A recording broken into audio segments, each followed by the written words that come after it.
are being worked on that we don't count yet because it's not quite there. But you've done a fantastic job, and we appreciate it very much, Elon. You know, thank you. It's also- First off, you all said it was going to be $2 trillion in cuts.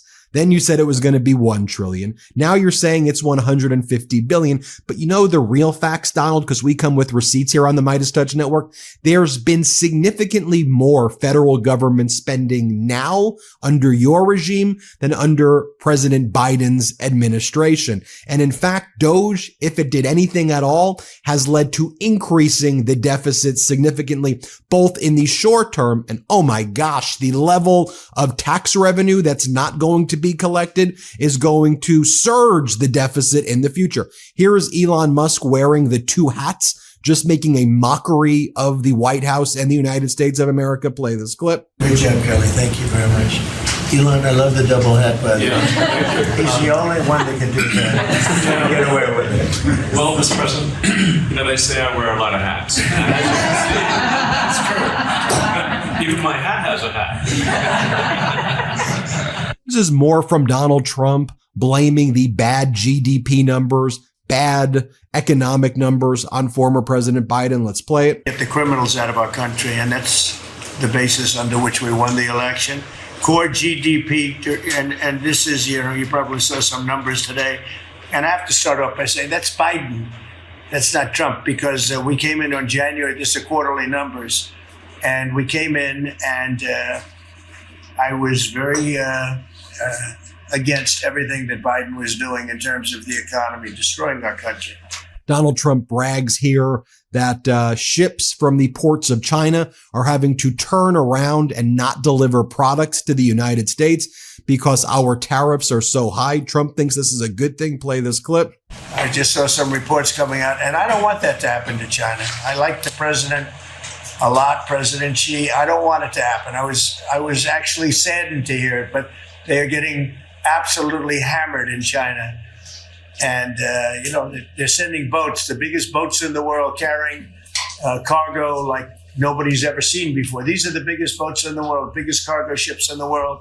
And they're coming and they're turning around in the Pacific Ocean.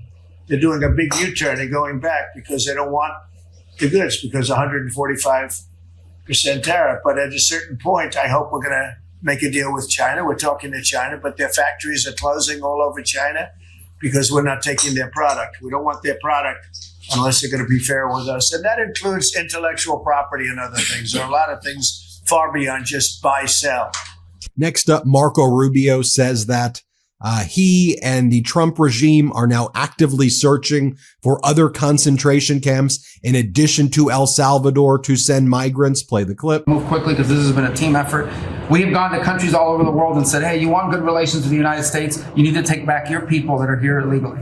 And we've had historic cooperation. Beyond that, and I say this unapologetically, we are actively searching for other countries to take people from third countries. So we are active, not just El Salvador. We are working with other countries to say, we want to send you some of the most despicable human beings to your countries. Will you do that as a favor to us? And the further away from America, the better, so they can't come back across the border. I'm not apologetic about it. We are doing that. The president was... And here, Marco Rubio also talks about how he will never tell judges about the status of migrants or Abrego Garcia. He goes, I'm not going to tell you. I'm sure as hell not going to tell judges. They have no right to know what I'm doing as Secretary of State. Play this clip. Secretary Rubio, can I ask you a question? You brought up El Salvador in your remarks. Have you been in touch with El Salvador about returning Abrego Garcia? Has a formal request from this administration been made? Well, I would never tell you that. And you know who else I'll never tell? A judge. Because the conduct of our foreign policy belongs to the President of the United States and the executive branch, not some judge. So we will conduct foreign policy appropriately if we need to, but I'll never discuss it. And no one will ever make us discuss it because that's how foreign policy works. Mr. President. Next up, you have RFK Jr. saying that he's solved an understanding of where autism comes from, he says, and that he'll have definitive answers very soon and they're going to fix everything. Just more lies from this pathetic, vile regime. Play this clip. We have launched the autism study at your direction. By September, we'll have some of the first answers. Within 6 months of that, we will have definitive answers, not only for autism, but for the etiology of a whole range of autoimmune diseases that have become epidemic in our children. Randomly, Marco Rubio starts pointing here at Donald Trump as he starts talking about pedos and perverts. Play this clip. Doing that, the president was elected to keep America safe and to get rid of a bunch of perverts and pedophiles and child rapists out of our country. Here's some. A reporter here actually asks a good question to Donald Trump, saying, you took credit for the stock market under former President Biden. You said it was doing well because people thought your poll numbers were good. And now you're blaming the bad economy that you're in charge on former President Biden. Play this clip. The transition, sir. You frequently took credit for the stock market highs. You said it was a reflection of how well you were doing in the polls. And then after you were elected, you said the stock market highs were a reflection of how well the transition is going and the American people's confidence in your incoming administration. Now, the stock market's not doing so well, and you're saying that's the Biden stock market, yet you are the president. Can you explain that? Yeah, I'm not taking credit or discredit for the stock market. I'm just saying that we inherited a mess, both at the borders. You could look at every single one of the people here, and no matter who it is, they're doing better, and they are far superior to what took place for 4 years before us. When you look at prisoners being allowed to come into our country at will, just at will, people from mental institutions, gang members, drug dealers, when you look at that, what they've done to our country, and also having to do with finance, look at what happened with inflation. We had the worst inflation probably in the history of our country. They say. Next up, Donald Trump, takes credit for the Canadian elections, and he claims that Prime Minister Mark Carney hated him less than the Conservative Party leader, Pierre Poilievre. And Trump's like, the party that hated me less was the one that won, which is just completely not true. Prime Minister Carney's entire campaign was elbows up about standing up to Donald Trump and saying the relationship with America's over. But just literally everything Trump says is a lie. Play this clip. Canada ran against, not only against the conservatives, but also against you. Yesterday, yesterday he spoke about American betrayal. Are you interested in rebuilding relations with Canada? And if so, how? No, well, I think we're going to have a great relationship. He called me up yesterday. He said, "Let's make a deal." You know, he was running for office. They both hated Trump, and it was the one that hated Trump, I think, the least that won. I actually think the conservative hated me much more than the so-called liberal. He's a pretty liberal guy. But no, I spoke to him yesterday. He couldn't have been nicer, and I congratulated him. You know, it was a very mixed signal because it's almost even, which makes it very complicated for the country.